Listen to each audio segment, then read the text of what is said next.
So you want to build a house. This is the podcast by SYWTBAH Homes. My name is Scott Daly. I'm here with my co-host, Jackie Kowaleski. Hello, what's going on?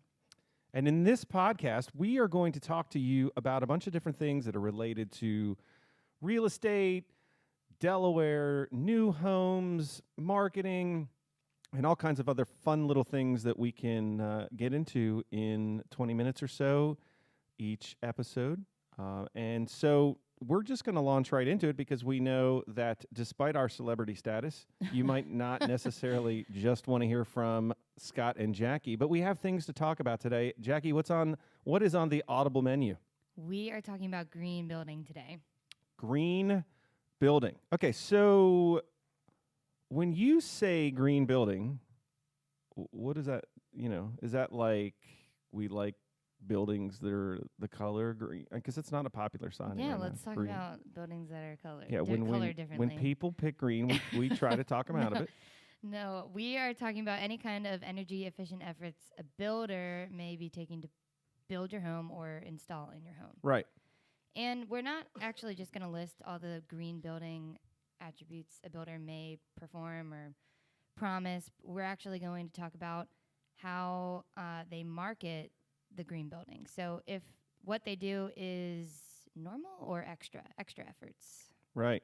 So if you're walking to a builder and their model and they say, oh my gosh, we're the most energy efficient thing ever. Yeah, we're amazing. We're awesome. And then you want to say, maybe they are awesome. Like, we're not saying they're not. No, you should say awesome. How are you awesome? Right. Can you break down the awesome? Yeah, let's hear about the awesome. And we're going to talk about awesome. And we're going to talk about the awesome. And we're going to talk about some of the times when builders might say that it's awesome and it's pretty ordinary. Pretty ordinary. Everyone does it. Imagine that. Marketing that is a little overhyped.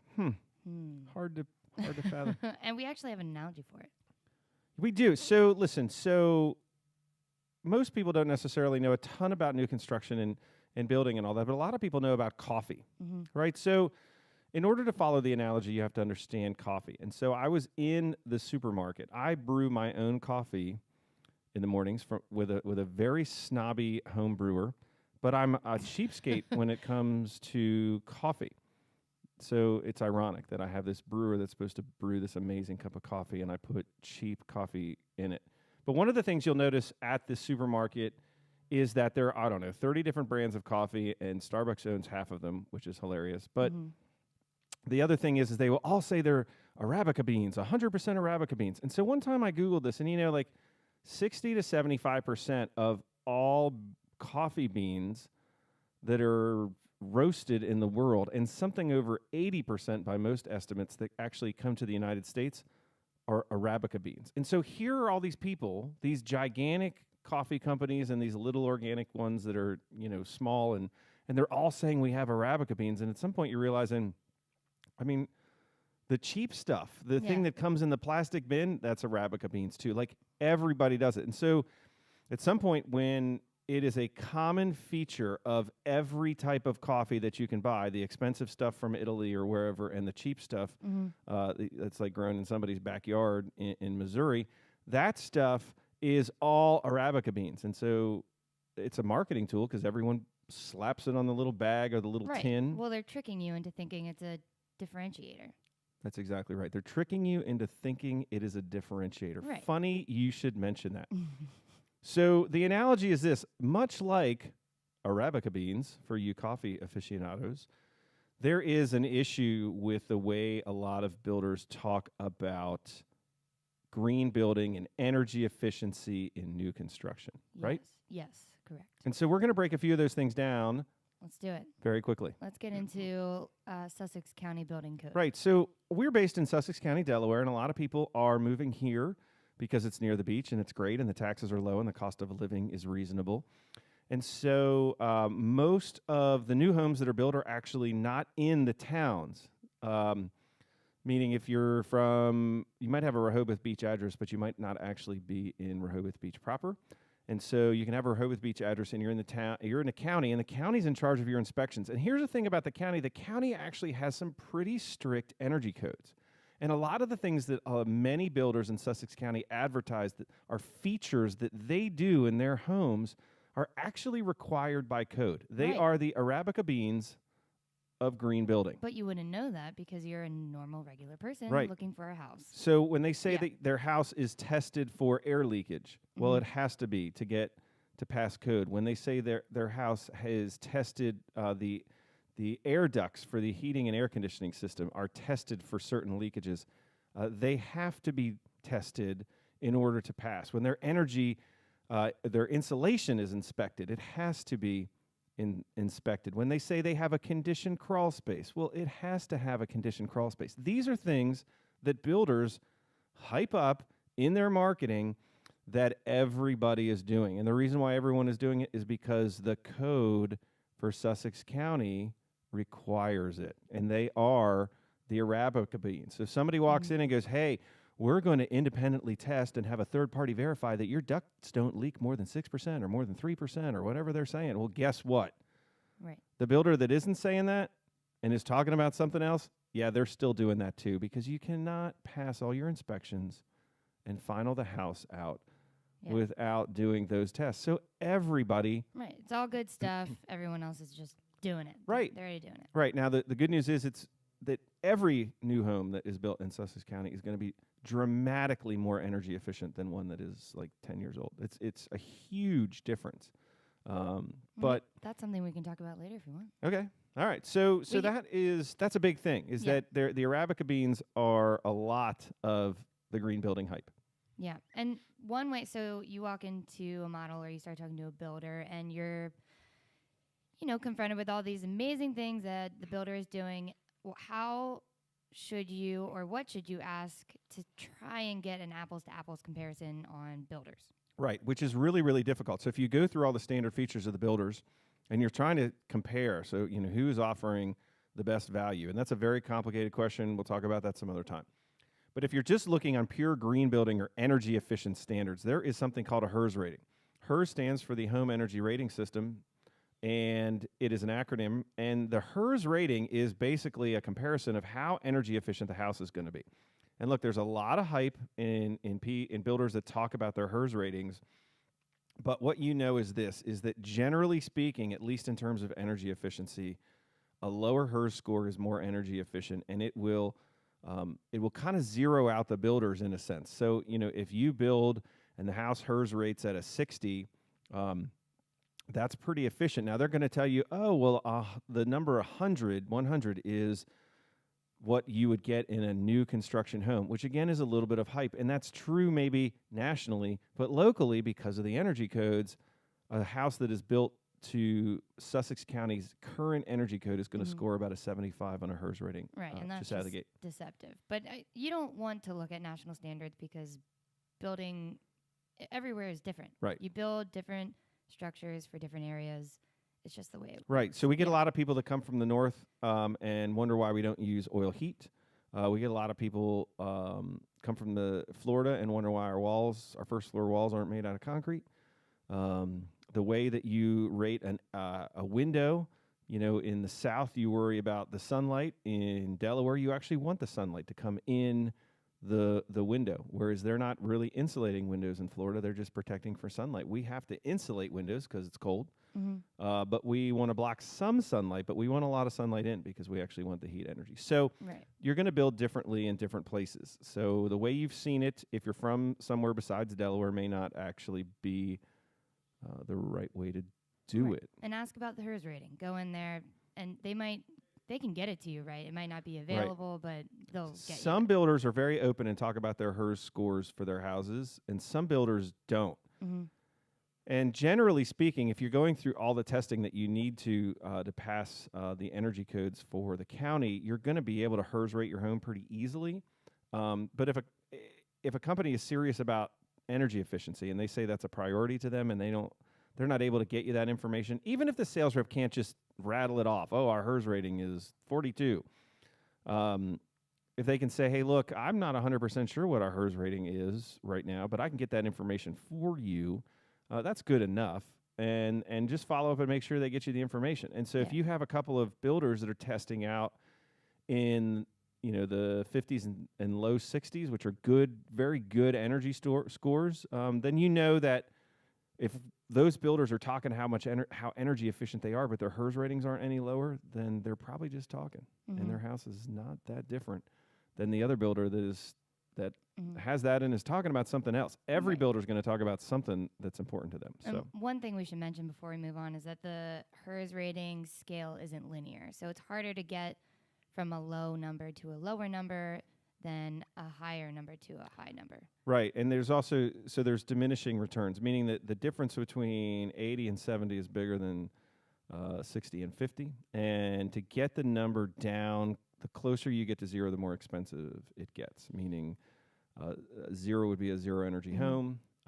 Very expensive, certainly possible to do, and you have wonderful energy efficiencies, but there is a certain cost benefit analysis that happens on new homes where people say, look, if I want my house to be at a 40 and I have to install all kinds of solar and geothermal and foam insulation, and it's going to add tens of thousands of dollars to the price of my house, is there an economic benefit to that? And there usually is not.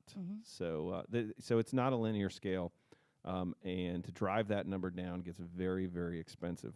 Once you probably get into right around the high 40s, if you want to get much lower than that, you're gonna be opening up your checkbook and writing some pretty big checks that are never that money's not going to come back to you. So you're doing that just because you want to reduce your carbon footprint, save the planet, which good reasons. So sure. But understand that the cost benefit just isn't there. Right, something to think about. Okay, so we got HERS ratings, apples to apples comparison, and we have a few things that we're gonna list off to you that builders might market as something to do extra, but it might not be extra, starting with insulation. Yeah, so let's talk just a few things so you can kind of figure out if your builder is talking to you about real things or they're talking about hype. So let's talk about insulation. The builders always want to talk about their wall insulation. Let me let you in on a little secret that you already knew. Ready? Heat rises.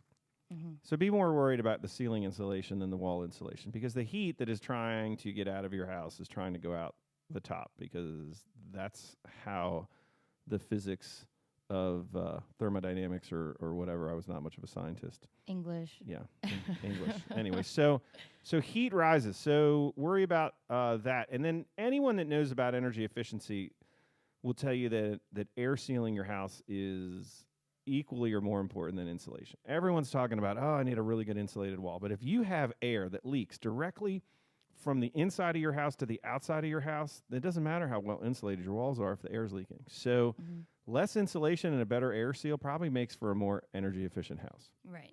But insulation does matter. What's the value that they look for? What's a good insulation? A good code in Sussex County is really going to have to get you to like an R15 wall, which is a pretty efficient wall. Most builders are using a 2x6, and your lowest 2x6 is going to be R19. At SYWTBAH Homes, we go, it's a 2x6 wall, and it's a blown fiberglass insulation, and the R values are 23. And that's, to get much higher than that, you have to start using some spray foam. Spray foam can be expensive, and it can create some other problems. So we try to stay away from that. But we think that's a good value, and I think if you look at a lot of other quality builders in the area, and you look at builders that market themselves as green builders, you're going to find that R value is basically what we're doing at SYWTBAH. Perfect. What kind of takes us into heating and cooling? So let's go there. Okay, so heating and cooling, everyone wants to talk about the AC and the efficiency, but you actually need to worry in Sussex County, Delaware, about heating about twice as much as you do cooling. And that's because your house is going to work about twice as hard throughout a year to keep a house at a comfortable temperature in the winter, because the spread of the temperatures from outside to inside is so high. So if you have a night where it's 30 degrees, and let's say you keep your house at 70, you've got a 40-degree spread. Well, if you have a really hot day and it's 95 degrees, and you keep your house at the same 70, which is really cold in the summer, you have a 25-degree spread. And there's not a bunch of 90-degree days. There's a lot of 30-degree nights. Ugh. So more than we would like. Yeah, but I hate being cold. And so it's an issue. So when you talk about energy efficiency, what kind of SEER is your AC? You know, that's what we get that question a lot. And SEER, what's SEER? It's an acronym that handles the efficiency of the air conditioner, but it doesn't talk about heat at all. And we go, look, if you understand climate, you're understanding that you're going to spend twice as much energy in Delaware keeping your house warm as you are keeping it cold. So ask the question of heating and cooling. So that's the short take on that. Heating, well, okay, so tankless water heaters. So this one's something that most people know about. Most people have at least heard of a tankless water heater. There's a brand called Rinnai, which a lot of people say, oh, do you use Rinnais? And that's really a brand, and we do use Rinnais in some of our houses, but we don't always use Rinnais. And what that is it's a water heater that instantly heats up the water. So it doesn't store hot water in a tank. It's inherently more efficient because if you have an 80-gallon hot water heater, and that hot water heater is keeping 80 gallons at 120 degrees 24/7. Well, you don't need that hot water. A tankless water heater heats up the water that you need when you need it. The good news is you don't waste a lot of energy storing hot water, and you also don't generally run out. So it's not just an energy saving thing; it's a lifestyle thing, and we absolutely recommend them. We love tankless water heaters and think that everyone ought to have one. Do most builders use them? A lot of builders in the area do. So again, if they're talking up tankless water heaters, great. But it is great. It tankless is great. Water heaters are great. Right. It's just not. It's Arabica beans. Right. Yes, Arabica beans. Yes. Perfect. What else? Vinyl windows. Vinyl windows. Now, this is something that we will have to get into a little more depth in another podcast because it's a really key thing at SYWTBAH. But a vinyl window, simply put, which is used by almost every builder, except for SYWTBAH, we don't use vinyl windows. But the other builders that use vinyl windows, the problem with vinyl is it has different properties at different temperatures. So when it's cold, vinyl, which is a very sophisticated plastic, shrinks and gets brittle. When it's hot, it expands and gets soft. And what that means is that a house that has a vinyl window is not always going to air seal as well, because you take a vinyl window and the shape and size of a vinyl window changes at different temperatures. But you put it into a wood-framed house, and wood is pretty stable at just about any temperature. So the house doesn't really change its size. The window's moving around, and that can cause leaks. And that goes back to the idea that a good air seal is probably as much value as any kind of insulation that you can talk about. So we don't use vinyl windows at SYWTBAH. We use Anderson windows that are made from a patented material called Fibrex. It's not vinyl, has the thermal properties of wood, but it doesn't rot like wood. And that's a very important thing, is getting a good air seal around the windows of your house. Right. And let's key in on the deception of it. So if a builder is saying we have double pane windows, that might not be something, it's not as important, right? Right. Well, so, I mean, some builders double pane, triple pane, and all of that matters. But okay. And, the more panes to some degree is the better. That you start to get into triple pane windows, you start blocking a lot of the sun, and that's not really what you want to do in Delaware because of heating. It's a balance. But there's nothing wrong with that. The problem is that it's not the glass you need to worry about, it's the frame. Okay. And so if the frame is made out of plastic, it doesn't matter that the window itself, the glass part of the window, is blocking all this heating and cooling from transferring, but it's leaking right around the frame. So ask what type of windows they have. Ask what type of windows. Or That's just right. look on their standard features. That's right. And they should be able to give you the standard features and say, we use this brand of windows, or at least the type of windows. Sometimes they don't specify the brand, which is not necessarily a bad thing. Unless you're at SYWTBAH, where we use Anderson, and we love talking about Anderson because they're amazing.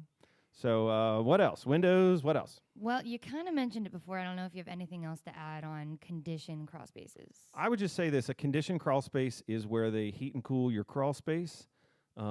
It makes the house a little more energy efficient, a lot more comfortable, and basically can kind of keep mold down in your crawl space. Everyone's terrified about mold, which is in their crawl space, which is a little... it can be a concern, but shouldn't be a huge concern. And so a conditioned crawl space. So if you have a builder that's talking about a conditioned crawl space, you basically have to put them in per energy codes. So, again, that builder's saying, hey, we use Arabica beans.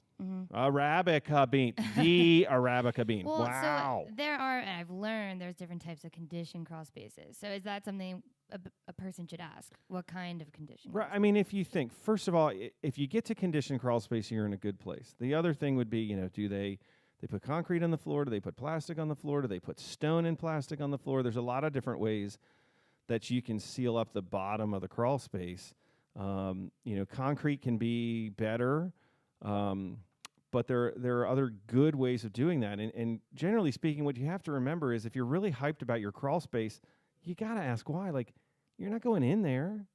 You're not supposed to store stuff in your crawl Well, space. what if a lot of people do use it for storage? They're right. And they have to be really careful about that because, look, here's the reality of a crawl space.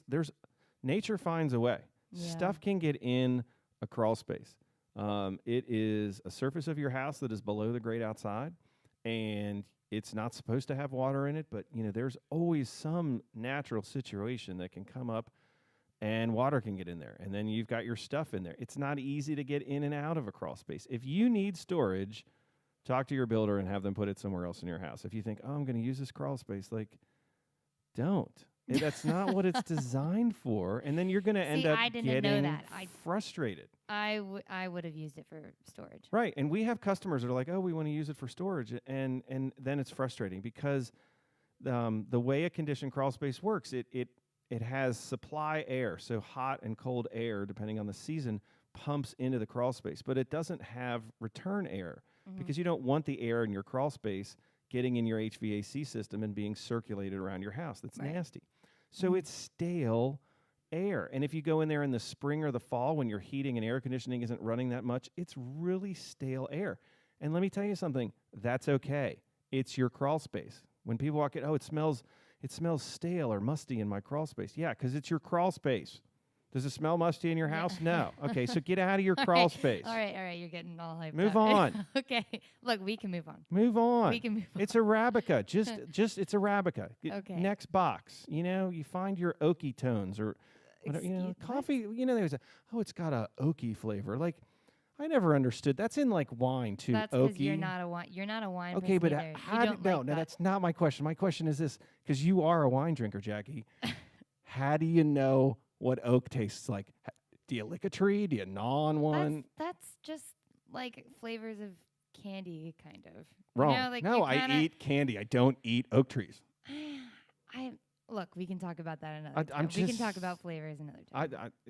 These are things. This is my job. They keep me awake at night. Well, look, we'll work on that. Okay. But I need to bring you back in. Okay, so bring you in. So listen, that's a real primer on green building. Okay.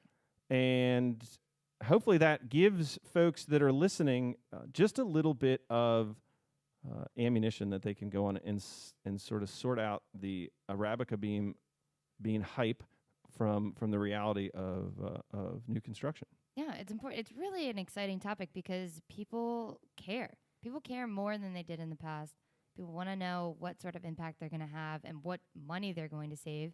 And they need a little bit of help. And it can be this incredible letdown if you bought this house and you were said, it has this amazing energy efficiency and all these great features, and then you meet somebody who bought a house from a completely different builder, and they're like, oh, yeah, I have that. I have that too. I have that. And you paid all this extra money because you thought you were getting all this energy efficiency, and what you were getting was a very sophisticated marketing campaign that you bought. So what's our advice? Just try and be transparent, or your builder. Try and get them to be transparent. Look at standard features. Look at HERS ratings.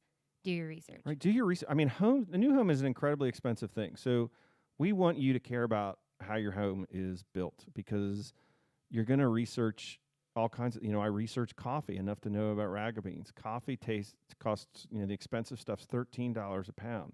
A cheap house in Sussex County, the average sale of a house is something like $385,000. So I better not know more about the coffee I drink. That's a good point. Because there's $385,000 buys me a lot of Arabica beans. And that's why we're going to do more episodes. We need to talk about more episodes. Stay tuned. Yes. We're going to entertain you and educate you and teach you, hopefully in a fun way, all kinds of great stuff about real estate and new construction and Statera homes and life near the beach in Delaware, and maybe even a little about Scott and Jackie. Oh. And maybe. Oaky wine flavors. Anyway, this has been the So You Want to Build a House podcast. I'm Scott Daly. And I'm Jackie Kowaleski. Have a great day.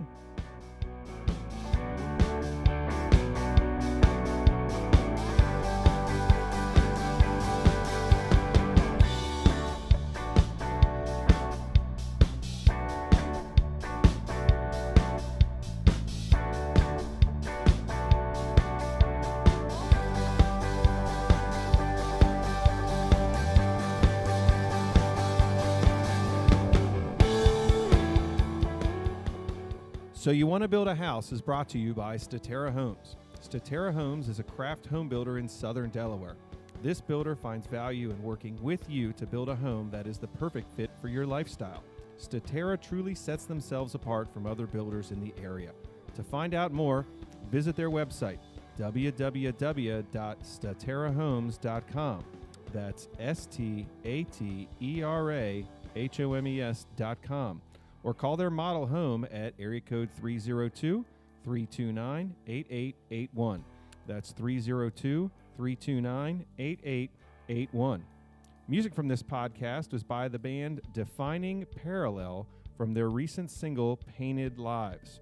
Thank you for listening to So You Want to Build a House. To stay updated on the most recent episodes, subscribe to this podcast on iTunes or Spotify or wherever you found it to begin with, or check out SYWTBAH Homes' website, which is again www.stayterahomes.com. Thank you very much.